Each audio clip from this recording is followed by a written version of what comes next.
UP में मतदान अब आखिरी दौर में पहुंच चुका है। हमारे साथ है गृह मंत्री राजनाथ सिंह, जो उत्तर प्रदेश में 100 से ज्यादा सभाएं कर चुके हैं अब तक। सबसे बड़े स्टार प्रचारक तो कहा जा सकता है राजनाथ जी, 100 से ज्यादा सभाएं। आज पूरी उत्तर प्रदेश में 102 सभाएं हमारी पूरी होंगी और वैसे पंजाब, मणिपुर, उत्तराखंड और गोवा में सब मिलाकर 125 से अधिक सभाएं मैं कर चुका हूं अब तक। उत्तर प्रदेश के आप मुख्यमंत्री रहे राजनाथ जी, उसके बाद से लगातार पार्टी सत्ता से बाहर रही है। उम्मीद करें इस बार 14 साल का वनवास खत्म होगा। निश्चित रूप से इस बार 14 वर्षों का भारतीय जनता पार्टी का वनवास खत्म होगा और भारतीय जनता पार्टी को पूर्ण बहुमत उत्तर प्रदेश के चुनाव में हासिल होगा। अखिलेश की सरकार है, अखिलेश यादव की 5 साल की, लेकिन कई बार ऐसा लगता है कि जो एंटी इनकम्बेंसी के अलावा कई और मुद्दे ही हावी रहे, मुद्दों से भटक गई है तमाम पार्टियां। नहीं, ऐसा मैं नहीं मानता हूं। वैसे भारतीय जनता पार्टी बराबर सुशासन और विकास, जिसे गुड गवर्नेंस और डेवलपमेंट कहते हैं, इन्हीं मुद्दों को लेकर चुनाव लड़ रही है। हम बहुत इधर उधर के अन्य मुद्दों की चर्चा नहीं करते इन चुनाव में। राजा जी, आप चर्चा नहीं करते हैं, लेकिन कई आपकी पार्टी के नेता हैं, कई ऐसे ऐसे बयान दे देते हैं, जो कि साक्षी महाराज जी है, किसी ने उमा भारती जी है, सब सब ऐसे ऐसे कुछ बयान दे देते हैं जिससे ध्रुवीकरण की ओर बढ़ता है। ये बार बार विपक्ष भी आरोप लगाता है। जहां तक भारतीय जनता पार्टी का प्रश्न है, किसी भी सूरत में हम लोग ध्रुवीकरण की राजनीति में विश्वास नहीं करते। भारत जैसे बड़े देश में सभी जात, सभी वर्ग और सभी धर्म के मानने वाले लोगों को साथ लेकर चलना चाहते हैं और यही हमारी कोशिश रहती है। राजा जी, यहाँ तक कि आरोप प्रधानमंत्री पर भी लगाया विपक्ष ने कि शमशान कब्रिस्तान की बात कर रहे हैं, दिवाली ईद की बात कर रहे हैं, तो ध्रुवीकरण की कोशिश बीजेपी की तरफ से बहुत हुई है। आरोप लगातार लग रहा है। देखिए, प्रधानमंत्री के ऊपर जो भी आरोप लगाते हैं वह बेबुनियाद आरोप है, निराधार आरोप है। और जो ये श्मशान और कब्रिस्तान वाली बात आई थी, उसका गलत इंटरप्रिटेशन लोगों ने किया। उनका कहने का यह तात्पर्य था और यह मैसेज वो देना चाहते थे कि हमारी भारतीय जनता पार्टी और भारतीय जनता पार्टी के नेतृत्व की यह एनडीए सरकार सबका साथ, सबका विकास, इस सिद्धांत में विश्वास करती है। हम जाति, पंथ और मजहब के आधार पर किसी भी प्रकार का भेदभाव नहीं करते हैं और न भविष्य में करेंगे। यह प्रदेश की जनता को आश्वस्त करना, यह उनकी मंशा थी। राजा जी, एक और और मैं यह भी स्पष्ट कर देना चाहता हूं कि प्रधानमंत्री के ऊपर बहुत सारे लोगों ने बेबुनियाद और निराधार आरोप लगाए हैं और ऐसे ऐसे शब्दों का प्रयोग किया है। मैं समझता हूं उसकी जितनी भी निंदा की जाए वह कम है। और इस सच्चाई को सबको समझना चाहिए कि प्रधानमंत्री अथवा राष्ट्रपति यह केवल व्यक्ति विशेष नहीं है, बल्कि यह स्वयं में यह संस्था है। कोई भी संस्था हो अथवा व्यवस्था हो, माने इंस्टीट्यूशन हो अथवा सिस्टम हो, उसके साथ उसकी डिग्निटी, उसकी प्रतिष्ठा किसी भी सूरत में कम न होने पाए, इसके प्रति सबको सजग रहना चाहिए। क्योंकि जब संस्था की अथवा व्यवस्था की, इंस्टीट्यूशन की अथवा सिस्टम की डिग्निटी लोअर डाउन होती है, उससे व्यक्ति विशेष की ही क्षति नहीं होती है, बल्कि उसका खामियाजा समाज को, देश को भुगतना पड़ता है। राजा जी, आपको लगता नहीं इस बार जो आरोप प्रत्यारोप का जो स्तर था, थोड़ा नीचे गिरता नजर आया? किसी ने, अखिलेश ने आरोप लगाया गुजरात के गधों का की वकालत मत करो। बहुत ही अनफॉर्चुनेट है। और ऐसे ऐसी बातें जो कही गई हैं, उसकी जितनी भी निंदा की जाए वह कम है। किसी ने बीजेपी से आरोप लगाया कि वो कंस की औलाद है, और किसी ने आरोप लगा दिया कि शमशान कब्रिस्तान की बात कर रहे हैं। तो आपको लगता नहीं बातचीत का स्तर, आपकी पार्टी के नेताओं को थोड़ा संयम रखना चाहिए था? नहीं नहीं, संयम तो सबको रखना चाहिए, लेकिन जहां तक हो सका है हमारी पार्टी ने इससे बचने की कोशिश की है। हो सकता है कहीं से किसी का आ गया हो कोई स्टेटमेंट, तो मैं नहीं कह सकता, लेकिन इससे बचना चाहिए सबको। स्वस्थ लोकतांत्रिक व्यवस्था में इसके प्रति बहुत ही सजग रहना चाहिए। और अब तो हमारे देश में लंबा समय गुजर गया, अब राजनीतिक दृष्टि से जनता भी काफी जागरूक हो चुकी है। राजा जी, एक और सवाल उठता है, अखिलेश और राहुल एक गठबंधन, महागठबंधन बना। आपको लगता नहीं कि बिहार में जैसे महागठबंधन बनाना था वो काफी ऊपर उठ गया था, चुनाव आखिरी चरण में है, आपको लगता है ये गठबंधन बीजेपी का नुकसान कर सकता है? किसी भी सूरत में नहीं, बल्कि इस गठबंधन से भारतीय जनता पार्टी को लाभ हुआ है। प्रदेश की जनता ने इसे स्वीकार कर लिया कि भारतीय जनता पार्टी से अकेले लड़ने की ताकत न तो समाजवादी पार्टी में है और न कांग्रेस पार्टी में है, क्योंकि जिस समाजवादी पार्टी के नेता श्री मुलायम सिंह जी ने ताजिंदगी कांग्रेस का विरोध करते हुए समाजवादी पार्टी को खड़ा किया था, और उसी के साथ आज कांग्रेस के साथ समाजवादी पार्टी का गठबंधन हो जाए तो ये हास्यास्पद नहीं है, अथवा ये चौंकाने वाला नहीं है, तो इसे और क्या कहा जाए।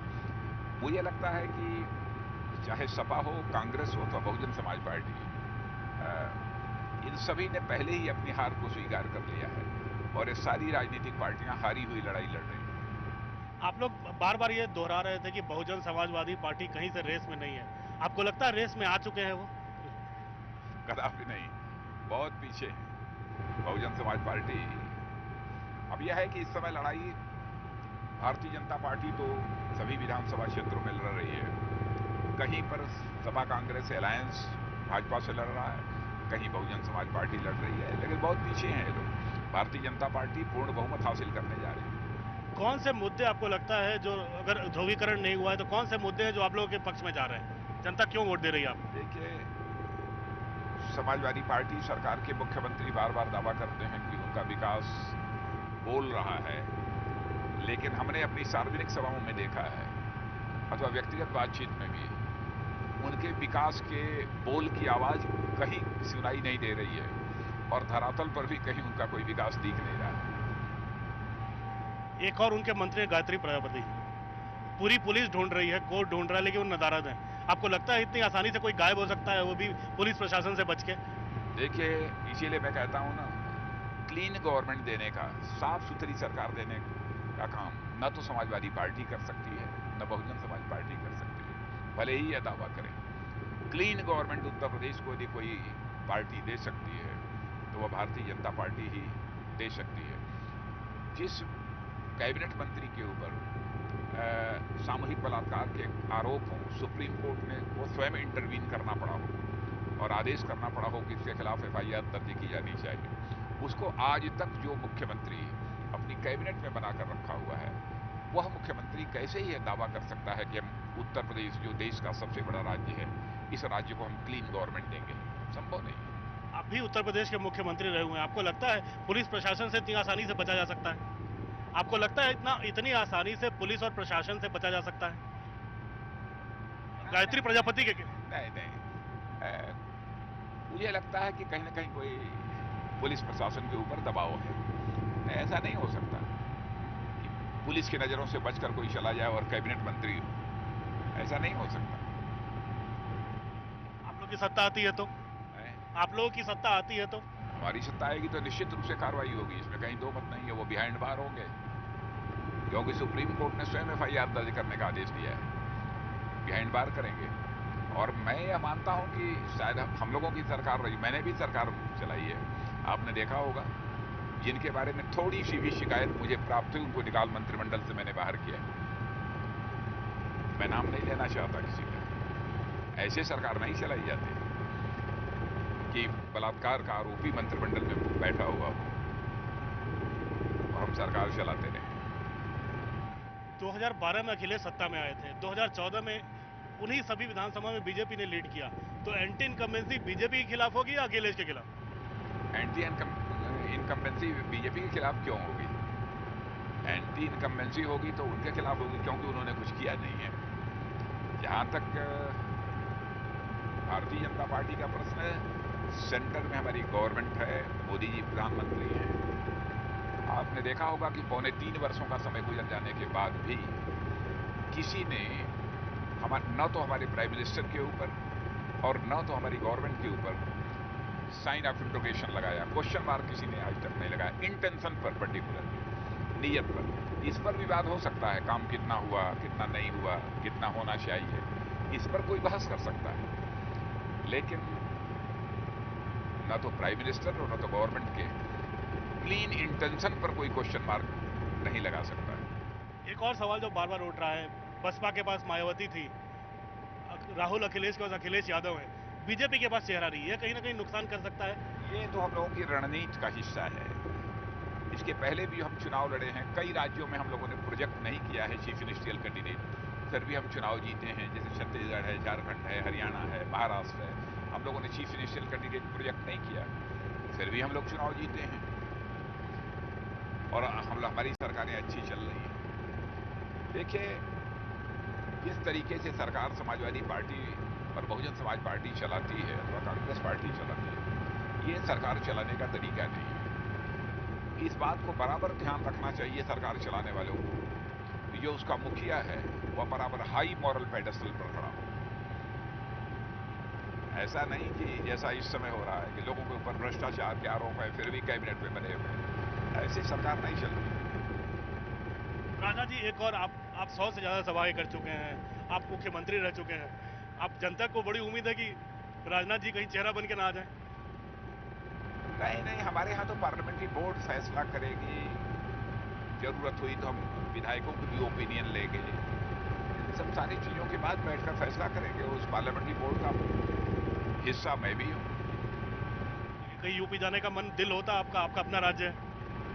मैंने उत्तर प्रदेश में मैंने राजनीति किया, उत्तर प्रदेश के साथ लगाव है, लेकिन पार्टी ने इस समय जिम्मेदारी मुझे गृह मंत्री के रूप में दे रखी है। राणा जी, एक और सवाल उठा, जैसे बिहार चुनाव जब हो रहे थे तब अवार्ड वापसी का मुद्दा बहुत उठा था।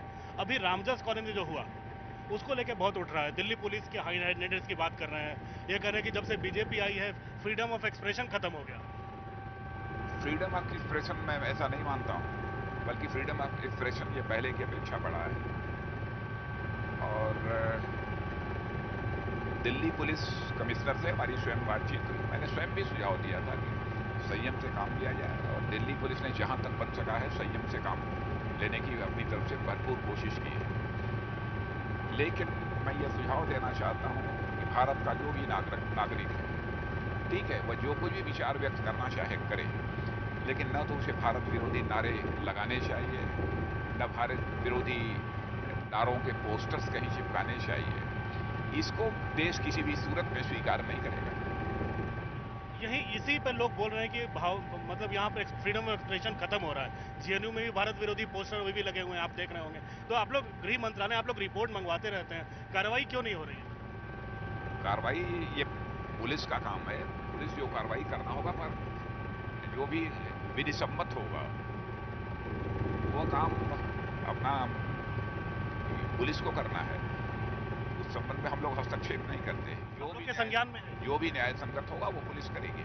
आप लोग के संज्ञान में है? सारी बातें आती रहती हैं? आप लोग के संज्ञान में बातें आती रहती हैं सर? अरे संज्ञान में तो सारे देश के रहती हैं। लेकिन सिर्फ चुनाव के समय ऐसा क्यों हो रहा है? बिहार में अवार्ड वापसी हुआ, फिर नहीं नहीं, अब वही तो आपको लगता है कुछ ताकतें हैं? जब कभी भी चुनाव का समय आता है तब इस प्रकार की हरकतें शुरू हो जाती हैं। आपने सही कहा कि बिहार के चुनाव के पहले भी अवार्ड वापसी का ये सिलसिला प्रारंभ हुआ था। अब जब इधर 5 राज्यों के चुनाव देश में हो रहे हैं, उस समय यह सब सारी चीजें शुरू हो गई। मैं समझता हूं कि यह सब केवल कुछ न कुछ ऐसी ताकतें हैं जो कि इसके पीछे हैं, मेरा मानना यह है। राजा जी, एक और मैं थोड़ा यूपी से अलग हटके मैं कश्मीर पर जाना चाहूँगा। पत्थरबाजी की घटनाएं, नोटबंदी के बाद लगा था कि घटनाएं रुकी हैं, फिर से पत्थरबाजी की घटनाएं बढ़ गई। आपको लगता है फिर सीमा पार से फिर बढ़ावा मिलना शुरू हो गया? सीमा पार से बढ़ावा मिलना फिर से शुरू हो गया? कहीं न कहीं से है कुछ, इसमें कहीं दो मत नहीं है। पाकिस्तान तो अपनी हरकतों से बाज नहीं आ रहा है, लेकिन कश्मीर की समस्या सुलझाने की कोशिश लगातार हम सब कर रहे हैं, और इसमें मैं तो सभी राजनीतिक दलों का सहयोग चाहूँगा, और वहाँ की समस्या का पूर्ण समाधान निकले।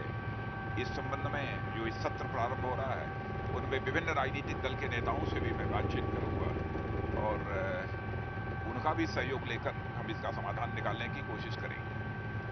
क्यों बढ़ जा रही है घटनाएं? आप लोगों के पास क्या इनपुट है? क्यों ऐसी घटनाएं बार बार क्यों हो रही हैं? अब उसकी कारणों की चर्चा करना सार्वजनिक रूप से उचित नहीं है, लेकिन हम लोगों को जानकारी है कि क्यों इस प्रकार की घटनाएं बढ़ रही हैं। उन कारणों का निवारण करेंगे। सारी पार्टियों को हक मिलेगी, क्योंकि आप देख रहे हैं फारूक अब्दुल्ला भी उल्टी बातें करने लगे हैं, सेपरेटिस्ट के पक्ष में आ गए। जो कुछ भी है, मैं कोई कमेंट नहीं करना चाहूँगा।